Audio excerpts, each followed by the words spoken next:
Hello. Good evening, everybody. We are just going live, running a little bit late. Actually, it's just 7 o'clock right now. Nope. Video. Trying to get onto Instagram as well. I think we've started. Yep. All right. We have our first guest this evening. Hello. I can't tell who it is. It's not giving me that. Just trying to get the video up.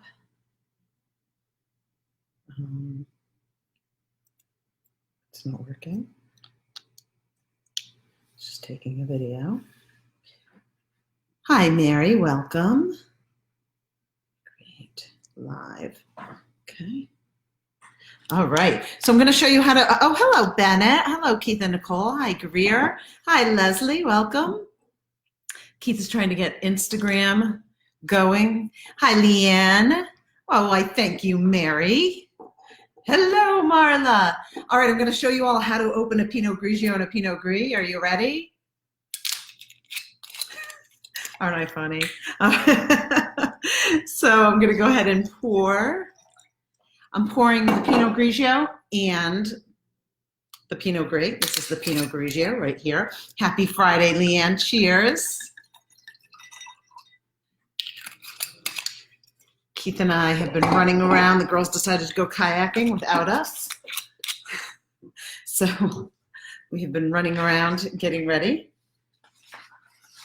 Happy to say, I believe, that we are ready. While everybody joins, make sure that you have a thin top glass, not thick.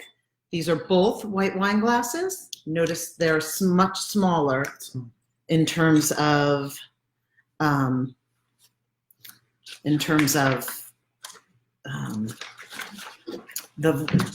big the ridge of the glass is. Okay. All right, let's see. Has anybody else joined us? All right. 7:03. I hope you all had a great week. We're going to talk about Oregon, and we're going to talk about Italy, and we're going to talk about, hi, Melissa. We're going to talk about whatever you guys want to talk about tonight that has to do with Pinot Grigio and Pinot Gris. All right, it's a beautiful night tonight in New Hampshire, and it's about, I don't know, 80 degrees today. The kids were in the pool all day after schoolwork that finished at 10 a.m. So, hi, Tracy. Nice to see you. Thank you for calling me hot stuff. That could be the drinking Which one's first? Game of the year. This is the first. Okay, cheers, water. All right, so I'm just going to go ahead and begin. So thank you for joining us tonight. Perfect topic for tonight since it's hot here. I think, oh, hi, Chris. 2 wines, double the difficulty. Absolutely.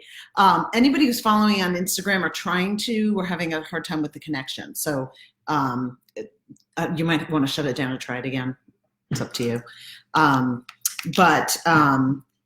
Yes, 2 wines, double the difficulty. That's right, Chris. And to make matters more complicated, those of you who are drinking your own wines that you purchased and didn't purchase the tasting pack, I did a little research on Marla's, and so we'll add that into the level of difficulty and understanding of Pinot Grigio.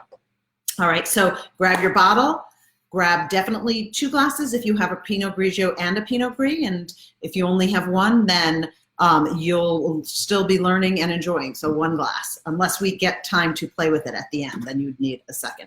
All right, so drinking game for tonight. Cheers. Whenever I say Pinot. That's what she said. All right, so that was the Pinot Grigio that I tried, and this is the Pinot Gris. Is that 2 drinks? Yes, that is 2 drinks, Keith. Oh boy. All right. We can do it. So I want to just take a minute to thank those of you who have had a chance to get your orders in for the June tasting pack, and of course the people who ordered the May tasting pack. That was great. Those of you who got your orders in already for the June tasting pack, they're on their way. Still time to order your pack at artisanwinetasting.com. Just a quick snapshot. This is my commercial. A quick snapshot into what we're tasting in June. We're tasting an organic biodynamic GSM Grenache Syrah blend from one of the first fully certified organic and biodynamic wineries in California. We're tasting a right bank and left bank Bordeaux to compare. We are tasting, and then you'll learn all about Bordeaux, and I'll get to share my trip with you from last year. We will, for whites, we're going to do South African Sauvignon Blanc versus a Loire Sancerre, which is a Sauvignon Blanc as well. So French versus New World, Old World, New World, and a Portuguese Alvarinho, just in time for summer. So I'm hoping to find some summer wines that that you guys are new, that you can try and enjoy and learn about, and then some of the reds. Okay, so I'll post the dates and topics so everybody can join in our conversation. Nice. Nice. Keith is showing me a picture of some of our friends that are enjoying the wine tasting, and their 2 wines with us. And then post dates and topics, and just so you know, anything that we taste here, I'm now posting on my wine shop online for purchase as well. So $10 flat rate on shipping and 10% off any case purchases. So if you get the June 6-pack and then you throw in some Kibelstadt Rosé, and maybe a Gleiser Bishop. And I also posted, if you love the Bishop last week, I posted the Shiraz Blend, which is a little less expensive, also fantastic. High alcohol, I tried it again this week. So add those in and you can get 10% off everything. All right, so once again, cheers to Pinot Gris and Pinot Grigio. All right, so what the heck are we drinking? Well, you guys are quiet on the comments over there. Hi, Christine, welcome. So here's the story. Here's kind of the, if you only hear this tonight, this is the one thing you need to know. Pinot Grigio and Pinot Gris are the same thing. They're the same grapes. It's the style that they're made. Pinot Gris is light and crisp and mineral and fruit and made in stainless steel, and it's just, the grape is what it is. Pinot Gris has a little bit more advanced winemaking, so they try to make it more complex, and it usually has a bigger mouth feel to it, more viscosity. So what we're trying tonight actually is a very fresh Pinot Grigio, and you get the fruit and floral. There's a little bit of complexity to it because it's a bit of a higher end Pinot Grigio, and then the Pinot Gris is rested on the lees, which we'll understand towards the end, rested on the lees for 100 and, I don't know, a lot of days. And that means that it's rested on yeast that's inside, the dead yeast that's inside of, well, it's fermenting. Okay, yes, Leanne grabs some Bishop and Super Tuscan. Yes, the Chiarosa for a cold night. Absolutely, Leanne. Awesome, you're gonna love them. You've had them. All right, so that's a quick and easy difference between Pinot Gris and Pinot Grigio. Pinot Gris, more substantial, rounder in the mouth, sometimes barrel aged, more depth and better. It's a better food wine overall because it's more complex. Pinot Grigio is a great aperitif. So I stumbled upon this topic when someone had requested a virtual tasting, and it was just a small group, and it was her birthday. And so we let her choose, or the group let her choose the varietal, and she chose Pinot Grigio.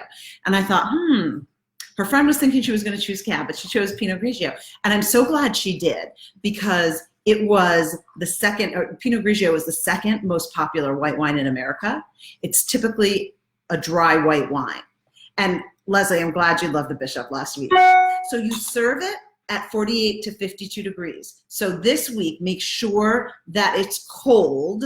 Make sure you just took it out of the fridge. And while it's sitting out, you may want to put it on ice or put it back in the fridge for your next glass. Okay, glass, as I said before, it's very, very aromatic wine, which means it has a lot of aromas. And so you want a thinner top. You don't want it to be as exposed to oxygen. You want the glass to funnel the aromatics to your nose when you smell it and when you drink it. Hi, Mike Elcott, welcome. So there are three main styles of Pinot Grigio. There are really four that we're gonna go over, but three main styles. Dry and minerally, dry and fruity, sweet and fruity. And Pinot Grigio in general can usually age 1 to 2 years, where Pinot Gris can age a little bit longer because it has those increased flavor compounds and viscosity to it. Okay, and so I believe I just said Pinot Grigio, and so cheers to everybody. Those of you joining late, now you know the drinking game of the night is anytime I say Pinot or you say Pinot. Or if you ever want to just do a cheers, go for it. So, and as I said before, Gris implies fruity, bigger, French style, and Grigio implies drier and Italian style, as Melissa pointed out, an Italian Pinot Grigio. Okay, so let's do our see, swirl, sniff, and sip. Those of you who are joining us for the first time, what we do is we taste together. So instead of drinking, just drinking the wine, when we cheers, we drink it. When we taste, we stop and we pay attention to it. And so those of you who have been here for a while, have been attending for a while, I want you to start thinking, you can take notes or you can not take notes. I know some of you love the wine geekiness and love learning about all the stories and so you may want to start taking notes on what your flavor profiles are. So what that means is what stands out in the wine that you like. So you may taste one and say, oh, this is too fruity for me. But then you have a piece of cheese and you love it. So the best way to build out your flavor profile is to figure out what stands out that you like and what stands out that you don't like. And what a flavor profile does is if you go to any wine store or call any wine rep or text me and say, hey, I'm trying to buy this, what do I get? If you know your flavor profile, people will say typically, well, what do you like, right? I remember someone a few weeks ago said, hey, what do you like?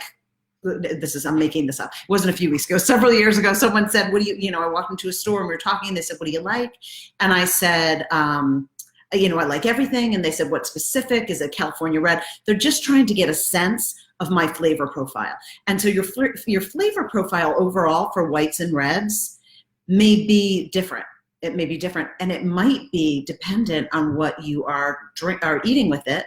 And it also, the more you learn, you realize it also is dependent on who you're serving it to. If you're buying it for yourself or you're buying it to go with food. And so, anyway, I want to encourage you to really think about, as we're tasting all of this, what do you like? What do you not like? Okay. So we're going to do the Wine 101 see, swirl, sniff, and sip. So we're going to first take a look, and we have 2 glasses. Well, I have 2 glasses. Some of you will have 2. Some of you, so I know that some of you have a Pinot Grigio and a Pinot Gris, and some have just one of one of those. So, follow along as best you can. I think I said Pinot like 8 times, so that's definitely several cheers. Just save a little so we can taste it together. Okay. Oh, Greer asked, what would be an example of a flavor profile? You know what? I'm going to pin that comment so we get back to that, because that's a great question. And of course, it's complex. All right. So this is the Pinot Grigio. What color is it? You always hold it up to white. Okay. This is light. See the light straw yellow, I would call it. Okay. Take a look at yours. See what other colors you might come up with. Just making sure I did the glasses correctly.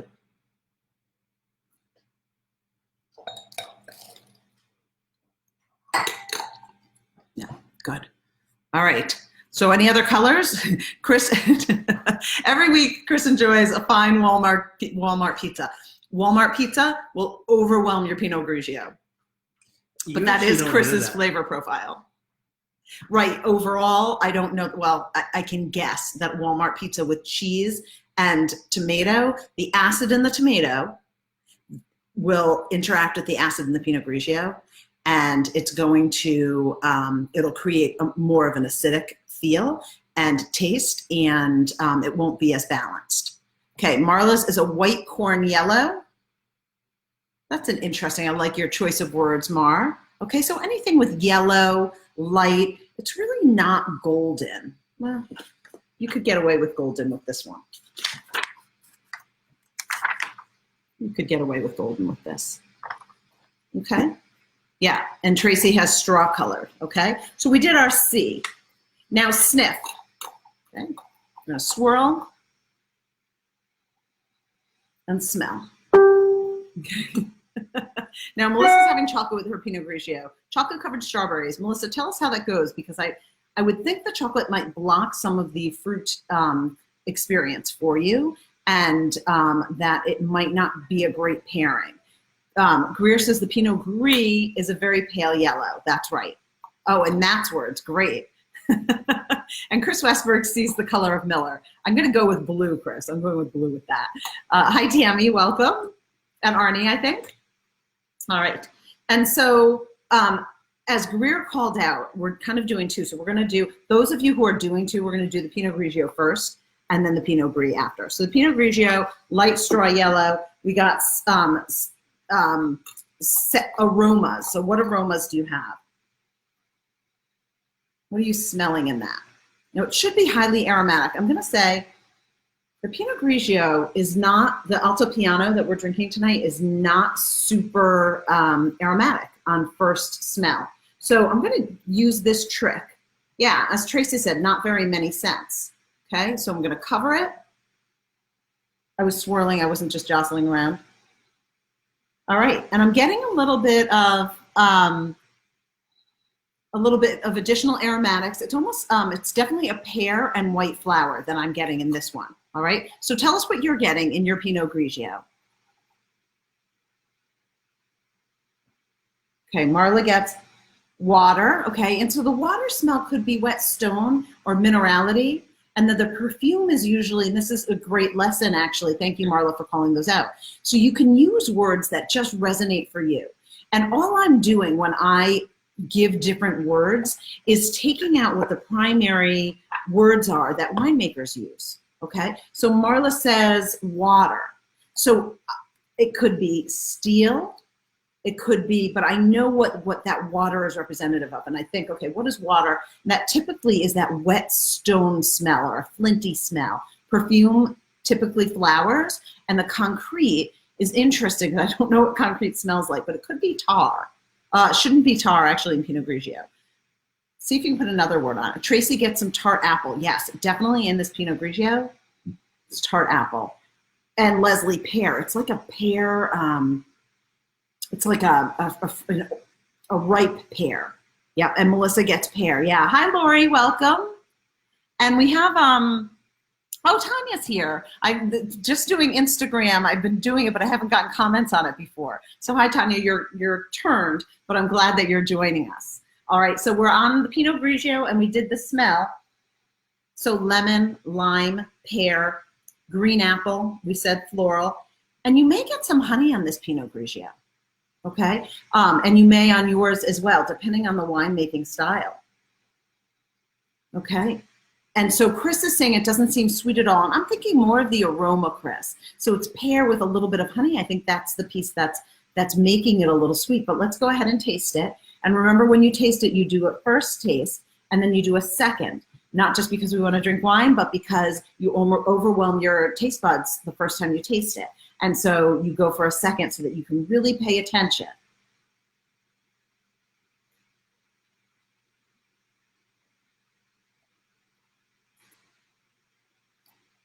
A lot of pear on a Pinot Grigio, absolutely.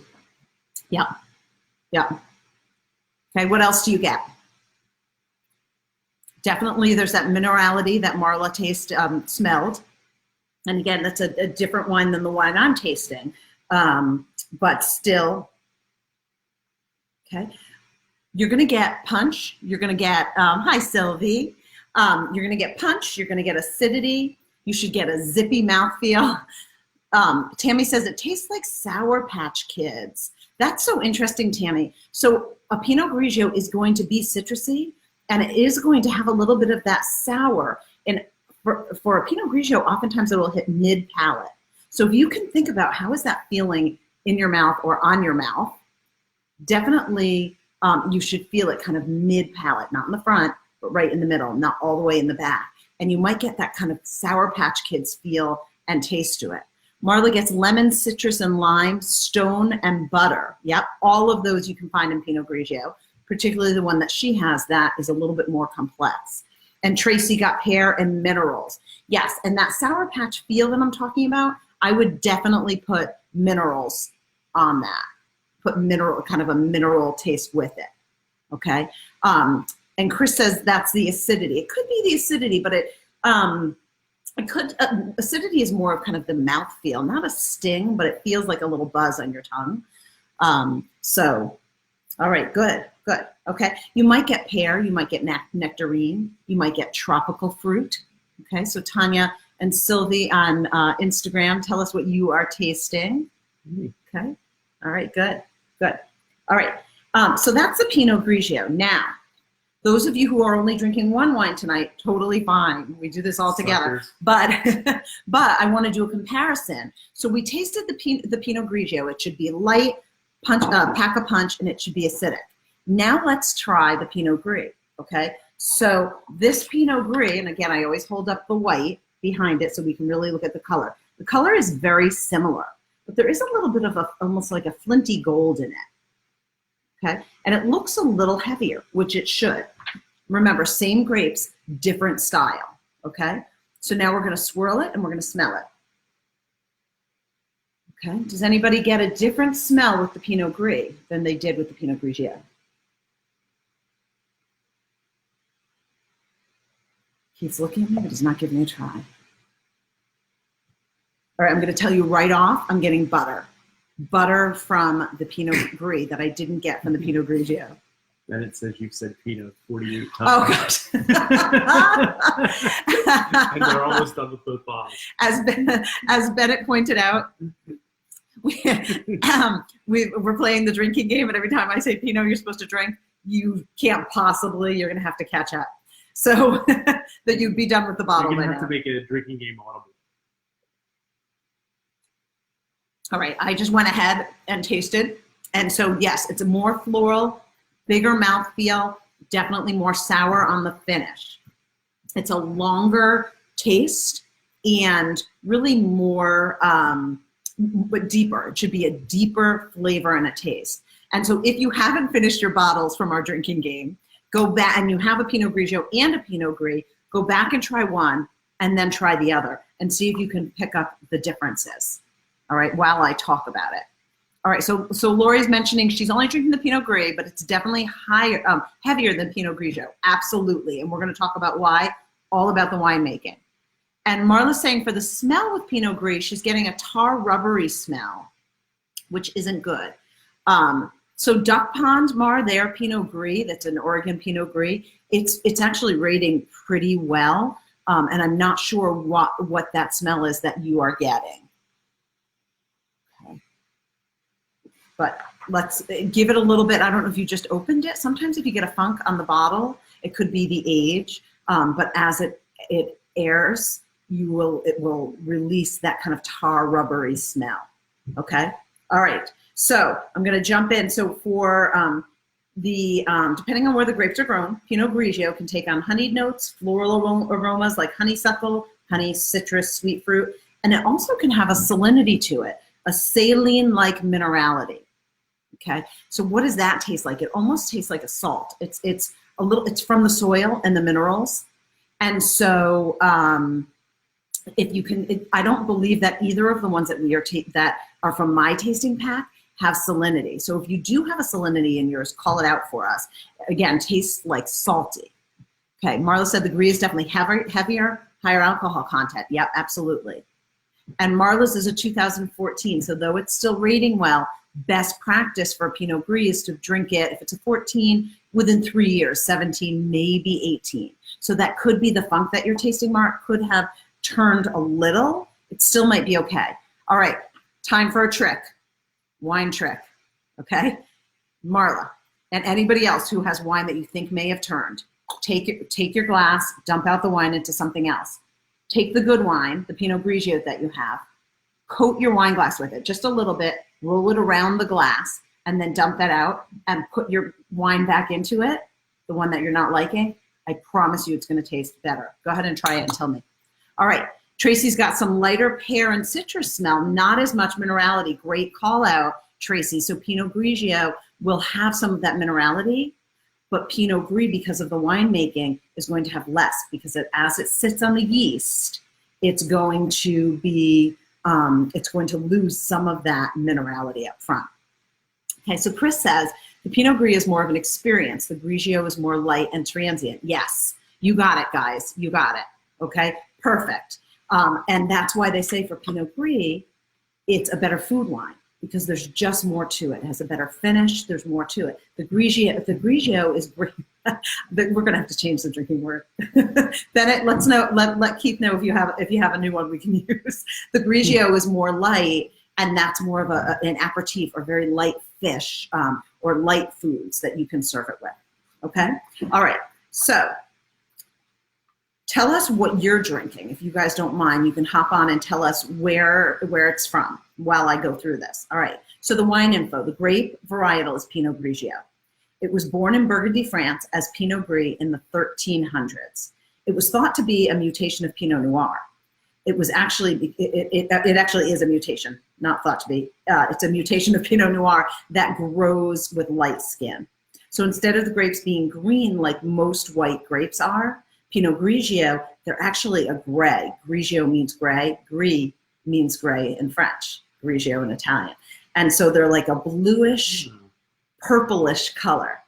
And when you let the grape juice macerate on the skins, cold soak and soak with the skins, it can become a little bit pink in color, okay? Almost like a rosy gray. And then that's called Ramato. We'll talk more about that, okay?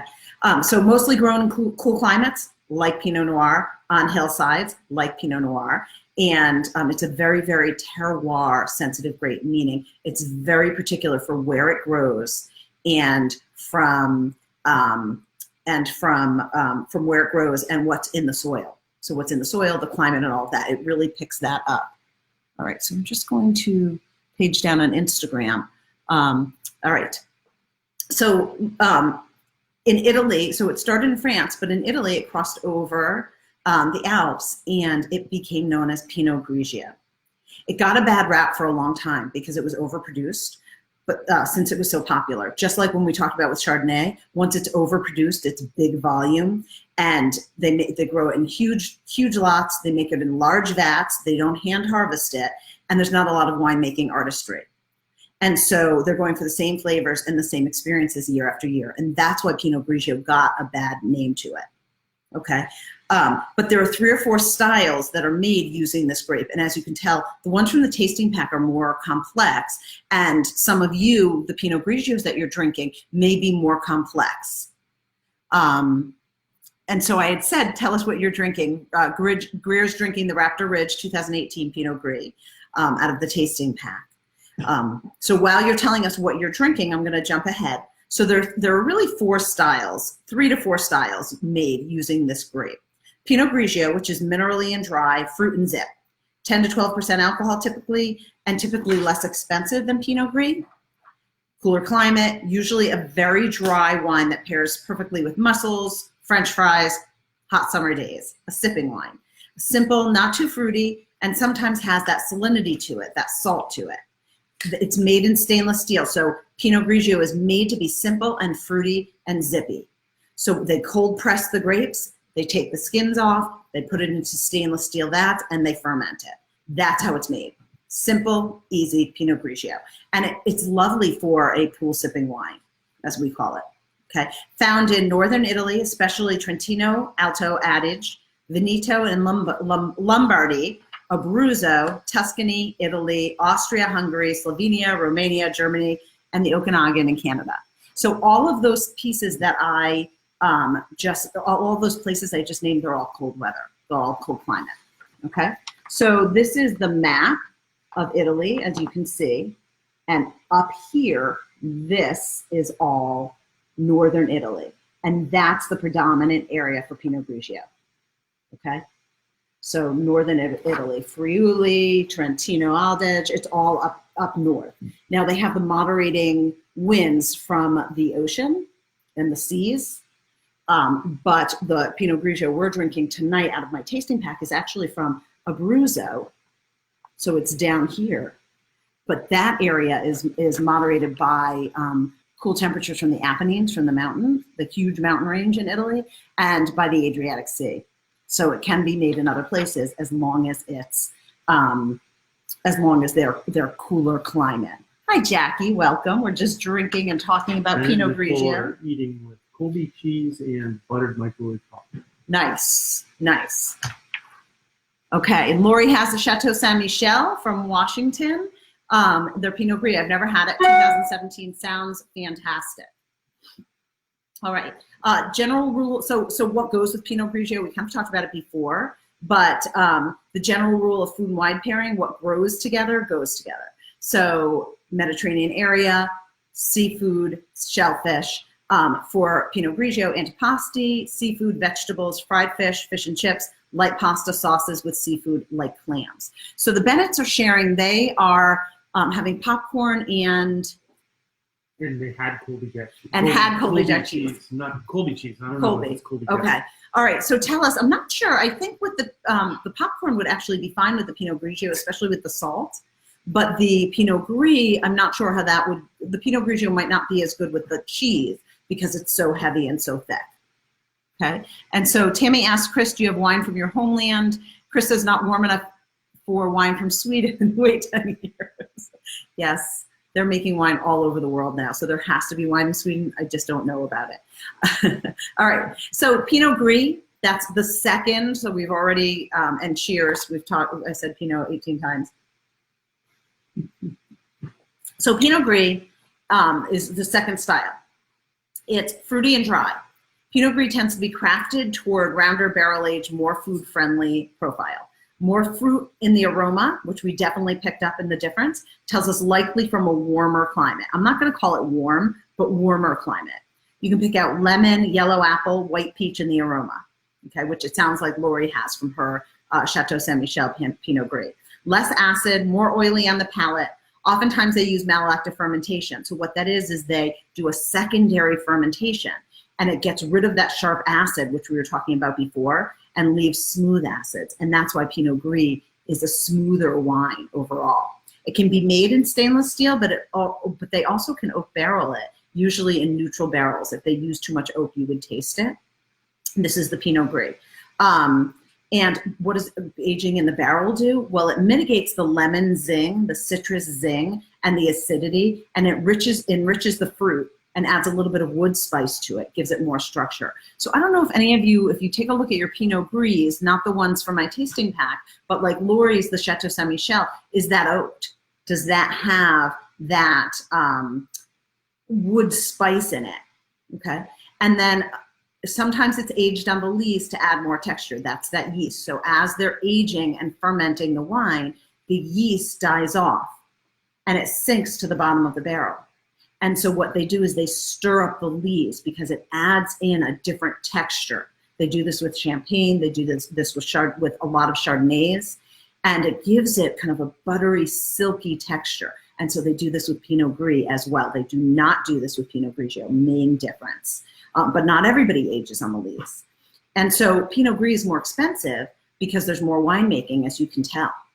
And as I said before, the Pinot Gris can be aged. And so where is Pinot Gris found? Italy, Sicily, Abruzzo, Tuscany, Australia, New Zealand, Chile, Argentina, in the US, in California, Oregon, and Washington. Okay, I haven't seen it in the Finger Lakes Pinot Gris. I wouldn't be surprised for them to try it, but I haven't seen it.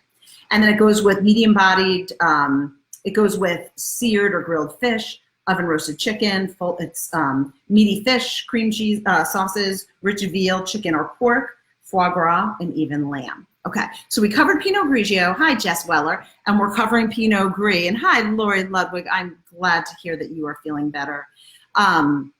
So Pinot Grigio and Pinot Gris, we've covered those two. There are two additional styles, but I'm going to stop and I want to tell you about the wines we are tasting tonight. Okay, so the Pinot Grigio that we are tasting from the tasting pack, or that I'm tasting and Keith is tasting, is from Cantino Tolo. And the reason I wanted to call that out is because it is, it's from Abruzzo, as I mentioned before. Most Pinot Grigios are made up here, but this one is from Abruzzo. And it's a special place because it's a collective. It's 50 wine growers are involved in making this wine. And what it's called Alto Piano Pinot Grigio. And It's the name of the winemaker that makes it is Cantina Tola. And so Abruzzo is actually known for Montepulciano and Trebbiano, but they're starting to make really, really high quality wines like the Pinot Grigio. And so it's 100% Pinot Grigio. And we talked about this a few weeks ago. What is healthy wine? So when we talk about healthy wine, this Pinot Grigio is sustainably grown, and it's mostly organic grapes. So those 50 winemakers that are in this cooperative, most of the vineyards are organic, are certified organic in making this wine. And then they have one winemaker that buys all of these winemakers' grapes in this co-op and creates this wine. So it's from that whole area. 12.5% alcohol. They only make 6,000 cases, and they're made from 20-year-old vines. And the winery's won numerous awards. And the focus of the winemaker, hi, Melissa Nervas. Which one? This winemaker's practice is minimal intervention and manipulation. So you get a really pure, fresh, fruit-driven wine. They don't use any oak to preserve the freshness and fruit.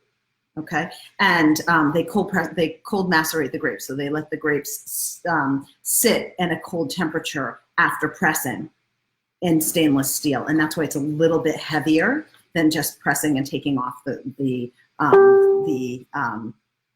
taking off the skins. Okay, so Lori says she's not drinking. I'm so glad that you checked in. Oh, Keith Bennett. Bennett, it's about time we heard from you. Yes, everybody drink, because we have been, except for Lori. Lori, do not drink this time. Next, maybe a month or so. But definitely cheers. I have said Pinot so many times, and that is our drinking game. That is our drinking game for tonight. Okay. Now, our Pinot Gris that I'm drinking tonight, this one is really cool. It's from Oregon, and it's a husband and wife couple in Oregon. And so instead of doing a Pinot Gris from France, because a Pinot Gris from France is going to be a lot more expensive. Okay. Pinot. Okay. Instead, I'm going to have to call it Gris, even though that's improper wording. So the Gris it's from the Willamette Valley in Oregon. Husband and wife. It's Raptor Ridge because they save raptors. They have a raptor sanctuary. They also save owls. Cheers, Lori. And it's 100% Pinot Gris, so same grape, 100%. And alcohol is 13.8%. They only make 10,000 cases a year, which is one of the bigger Oregon wineries. Most Oregon wineries are held to 5,000, but they're still very, very small. And their vines, too, are 20 years old. They bought the property 25 years ago, and so the vines are 20 years old. Their goal is to create authentic wine that's transparent in its winemaking and shows place and value for the money. So it's also organically farmed, but they're certified sustainable, organic, and biodynamic. All of their wines are 90, have received awards or ratings 90 plus. And they were named recently top 100 winery by Food and Wine magazine. So it's a blend of different wineries across the Willamette Valley. And we can talk more another time about Oregon, but Oregon is just doing such cool things. Oregon, which I didn't, are the raptors kept near the wine? Probably, Tammy. And so their wine sales does help support their sanctuary. Yeah, Leslie, thank you for asking. It does. But they're so focused on sustainability, the raptors, the owls, they help control the pests in the winery as well, or in the vineyard. And I do have a picture of I guess I don't have a picture of the winery itself, but they talk about how their wines are shaped by earth, wind, and fire. And that's because they sit on two tectonic plates, as a lot of Oregon, California does.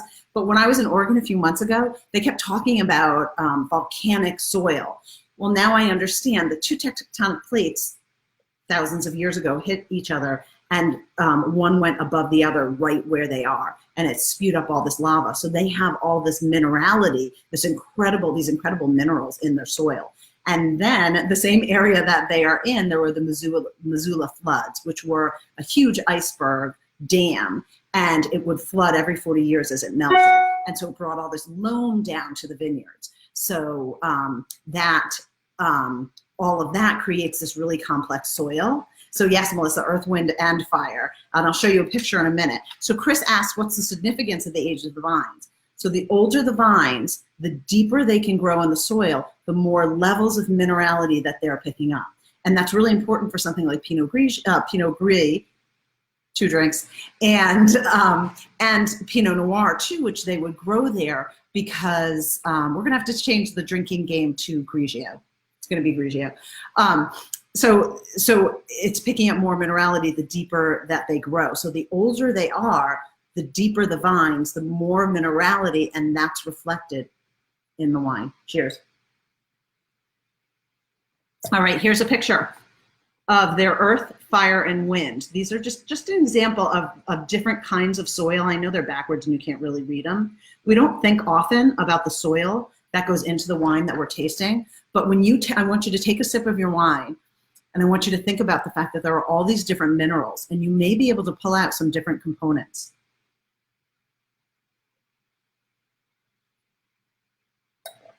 Okay, and just think about it for a minute. All right, and so that is all reflected. That's one of the reasons I love wine, and I'm a wine geek, because I love learning about the different soils and what that adds. Okay, great. Do you remember? Okay, Leanne, do you remember September? Are you going to sing that for us? Do you remember when we met? I'm not sure what you're searching for there. Now, someone asked up above, let's see, I think I answered all of those. All right, I'm going to go to the 2 additional styles. Okay, so, let's see. Oh, click the link. Oh, Earth, Wind, and Fire. Nice, nice, Leanne, well played. All right, so the different styles, let's see. The 3rd different style, so we talked about Grigio, we talked about Gris. Oh, that's a drink, Grigio. All right, so the 3rd style is fruity and sweet Pinot Grigio. So there is a sweeter style of Pinot Gris. It's made in Alsace. Some of you may have heard it. It's called Tokai. And it is becoming a very, very popular drink, but it is sweet. It's a sweet white made with the Pinot Grigio or Pinot Gris grape. Flavors of sweet lemon candy, honeycomb, Honeycrisp apple, and it pairs with spicy food, foie gras, and blue cheeses. So big, kind of thicker,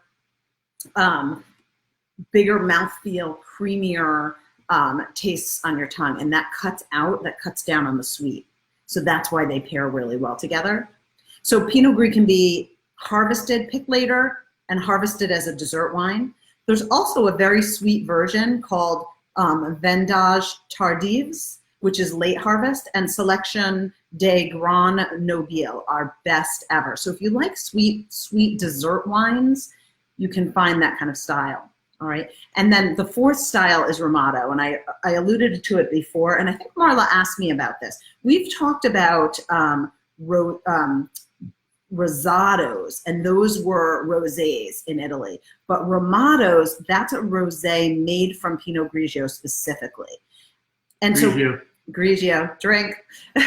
So the Pinot Grigio is typically the easy style, easygoing contemporary style, as we can tell, light, fun. And the Ramato is the Italian farmhouse style. So what they do is they leave it on the grape skins, and it turns a copper color, almost like an orange. But it has a very tactile texture to it. So a lot of mouthfeel to it. So the Pinot Grigio was made in that style from the 1800s through 1960 in northern Italy. And then when they started importing or exporting Pinot Grigio, they changed the style. They say that Ramato is the wine that you turn to if you're tired of Pinot Grigio. It has white raspberry, leather, sour, cherries, drink, and either a meaty note or a dried cranberry sweetness on the finish. It goes with charcuterie, mushrooms, or olives. Okay, and so you can find more complex, more structured, even oak-aged Pinot Grigio, which would be more complex, but most Pinot Grigio is steel-aged. Okay, all right. So what do you look for on the label? Bennett's not happy with the amount you're drinking. We're drinking too many, according to you, Bennett. We have too many wines here. So Marla says, orange wine, referenced in Dead to Me. Is that what you're referencing? So there are different kinds of orange wine. So there are some orange wines that are poured off from, and we talked about this with the rosé last week, that might be poured off from a red, actually from a white. They're poured off and they're left to sit. So they're white wine and they sit and they turn orange as they get honey and sweet. This is different. This is Pinot Grigio specifically that is kept on the skins, on the gray skins, so that it picks up that rosé quality. Okay, great question. All right, so one of the things that Greer had asked beforehand, I don't know where she asked for flavor profile. What would be an example of a flavor profile? Okay, so flavor profile could be, I like crisp, I like fruity, it could be, I'm gonna do whites and then red. So white could be, I like a fruit forward, but a little bit of structure and longevity on the palate, so a long finish. Okay, that could be white. Or you could say, I don't like a lot of fruit. So a lot of people will come up to me and say, I like sweet wine, and really what they mean is they like fruit forward, right? And so when I'm talking with them and trying to figure out what they're trying to tell me in terms of what they like, I will start with, they'll say, I like fruit, I like sweet. And I'll say, well, do you like sweet? Like, do you like wines made with fruit, or do you like a wine made with grapes? And then they'll say, well, I like a wine made with grapes. And I'll say, okay. Wine made with grapes? Right, because you can make wine with blueberries and raspberries and yeah. And so they'll say, well, I like it sweet. And when they say sweet, what they really mean, if they like a dry wine, what they really like is wine that is fruit forward. And then I might say, well, do you like when wine goes with food, or do you think about it? Do you put it together? And if they don't, it helps me figure out what their profile is. Okay. Now, if someone says to me, I really like a California red Zinfandel, right away that says to me they like warm climate because it's a very warm grape. They like high alcohol, high fruit, something that packs a punch. Okay. And so when doing, like if I come into your home and I do a wine tasting at your home, oftentimes I'll do a little survey with you, which would be, what kind of coffee do you drink? If you drink coffee. If you don't, are you drinking tea? What are you drinking? But if we stick with coffee, what kind of milk do you put in it? If you put cream in, that would mean you like full-bodied mouthfeel. Do you use skim milk? And is that how you like it? Or so we're just trying to figure out what stands out for you in terms of things that you enjoy that you are drinking. Okay.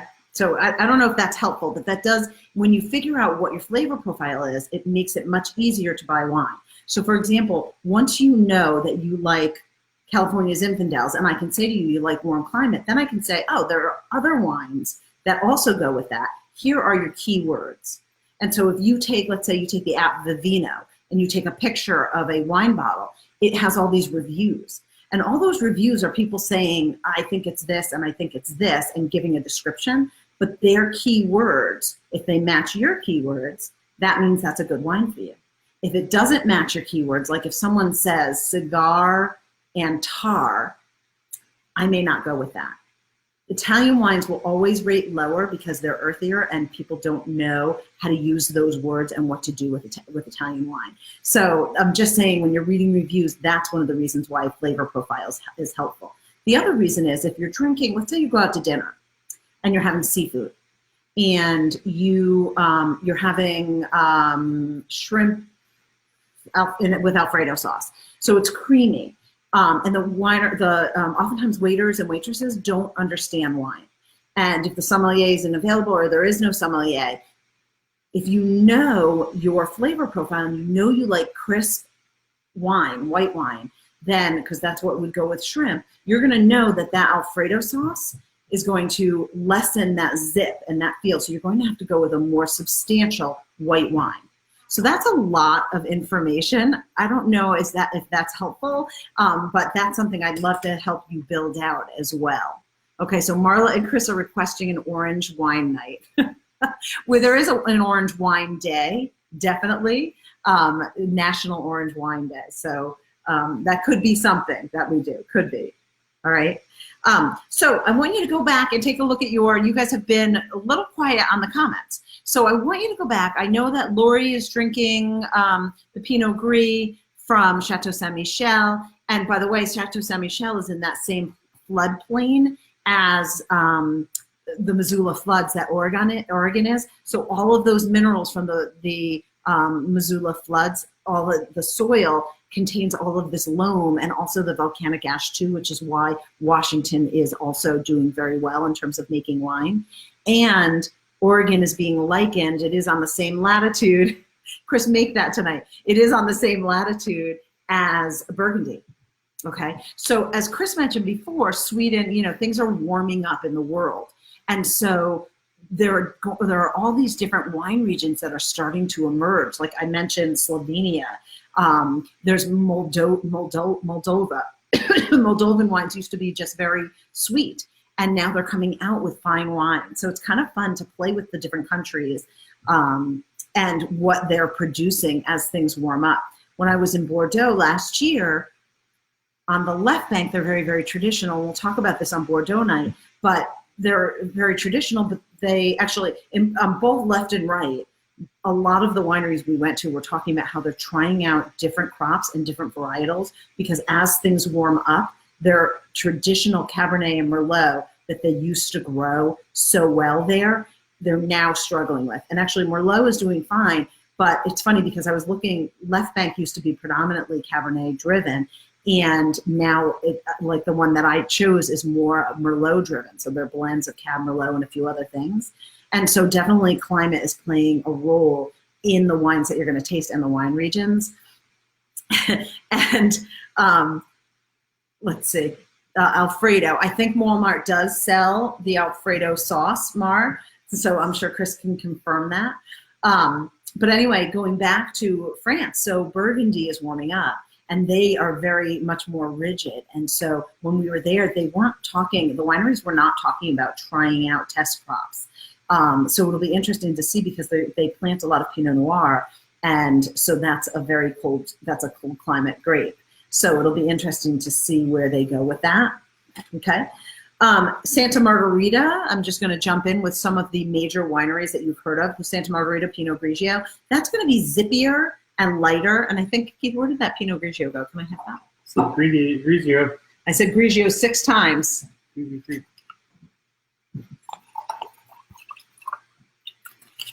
Okay. And because these are light and simple, having a cork, you know, it doesn't, having a screw cap versus a cork, no big deal. It keeps it, you know, especially fruit-driven wines, keeps it fresh and fruity. So. Isn't that the case for any wines nowadays?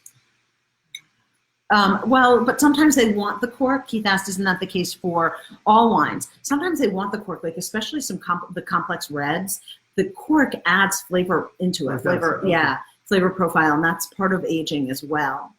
So, so Chris says he likes the Grigio and the Gris. But if he had to choose, he'd go with the Gris because it's giving him a little bit more. And so that's that thinking about how it unveils. And the Walmart Alfredo is the best, he says. Melted cream cheese in the bottom of that. Sounds good. All right, so tell us, if you can comment, tell us what you are having that is matching, pairing well with these wines or not pairing well. So Leanne says, I'm surprised that these are making me more warm and sweaty than the reds or the rosé. How would I know what would do this? It's the sugar. I can feel it. They both have a little bit of residual sugar in them. The Grigio had a 3.5, I think, residual sugar, and the Gris had something around a 1% residual. They did it on purpose in the winemaking to keep the complexity of it. That's what's doing it. So, Leanne, that's a great call out. A light Pinot Gris will have a little bit less sugar. And actually, those of you who have light Pinot Gris, please comment and tell us, does it feel like a warmer weather Grigio, I guess, is the, and less sugar, so kind of fresher. Okay, all right, great question. So these should be both decent food wines. Yes, ma'am. All right, we're delaying here on the comments. You guys are resting and relaxing tonight. not, you know, as open about what you are making, what you're having for dinner. So I did not pair my wines tonight with my food. So we are having pizza because that was the easiest while I was doing this, and it totally doesn't go well. If I had a minute to make something, I probably would have done just shrimp in butter and garlic. That would have been really good. Yeah, no, it's not the tannins, Leanne. Yeah, great. Melissa, we definitely need to come visit. I would love to teach you and the girls. And yes, and have you spoil the girls. We miss you too. Keith is sitting right next to me. And I can tell it's Virginia. Melissa is our cousin, yeah, from Virginia, whom we love. All right. So I'm going to go back because we have 5 minutes. I want to just go back and share with you my trip to Oregon. So I went to Oregon, and I went because of the Pinot Noirs and the Willamette right before the pandemic. And it was a wine marketing conference and tourism conference. And so I went to Southern Willamette and I went to Northern Willamette. And Oregon is like a super cool, up and coming, much more reasonable than Napa place to visit. And they're making stunning wines. They're making beautiful wines. So those of you who haven't been to Oregon, it goes California, then Oregon, then Washington. And Oregon and Washington border each other on the Columbia River. And the Columbia River is this big area that had been washed out again from those Missoula floods. We should have drank when I said Missoula. That would have been great. And so the soils there, they're starting to make world-class wines. Again, warmer climate, and then past 1,000 years with the geology and the minerals, and the vines are getting older and older and going deeper and deeper, and they're picking up more complexity. And so we went to Ribbon Ridge in Washington, and people would just park, and I was a little surprised because the pandemic was just starting. There was no precaution, and they had an outbreak there. But when we were walking around Ribbon Ridge, the views were stunning, absolutely outstanding. And this is just south of Portland, like 20 minutes. And you could park at one winery and walk to like probably 7 wineries that were all award-winning Pinot Noir wineries. And so that area is just exploding. It's just taking off. Raptor Ridge sources from several wineries, vineyards in that area. And again, the fruit is they're just doing a fantastic job. And so you can get less expensive Pinot Gris going to Oregon than you can going to France, right? That makes sense. French wines carry a huge tariff right now. And so it's tough to get reasonable French wines, though I was able to get 3 in my June tasting pack. But so if you can't go French, you can go kind of New World. And so that was really a beautiful place to visit, and easy driving, easy walking. And so you're going to see a lot more of the French wines, the Oregon wines coming out. And I think we tasted a Pinot Noir several weeks ago from Oregon. So, all right, you guys have been quiet over there. I want you to tell me, there have been not many food pairings. So tell me what food you paired it with, and if it tasted good, and also where it's from. Okay. And then the other thing that you can do, which I've been hesitating to do because last time we did it, people got nervous. Some of my friends got nervous in pairing. But if you take a glass and you put a little bit of the wine in, and you put a little bit of lemon juice or even lime and smell it, and then go back and smell your regular wines, you'll be able to pick up the lemon if you're having trouble with that, with picking that out.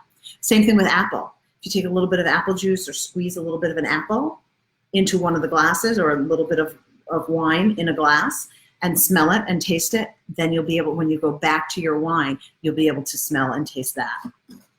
All right. And so all of these different wines, hopefully, I've given you a sense of, you now know what Pinot Gris and Pinot Grigio are. How you buy it, it would be by the style that you like. So Marla got one from Italy, which is from northern Italy, and surprisingly, they rested it on the lees, so it's more complex. It's almost like a mid-level. It's not quite as complex as the Gris, and not quite as aperitif as the Pinot Grigio. And so Tracy said the Gris pairs very well with an aged Irish cheddar. Interesting. And Tracy, if you, so the Irish cheddar, I would guess, with the Pinot Grigio would be a little bit too much. but with the Gris, it can handle that.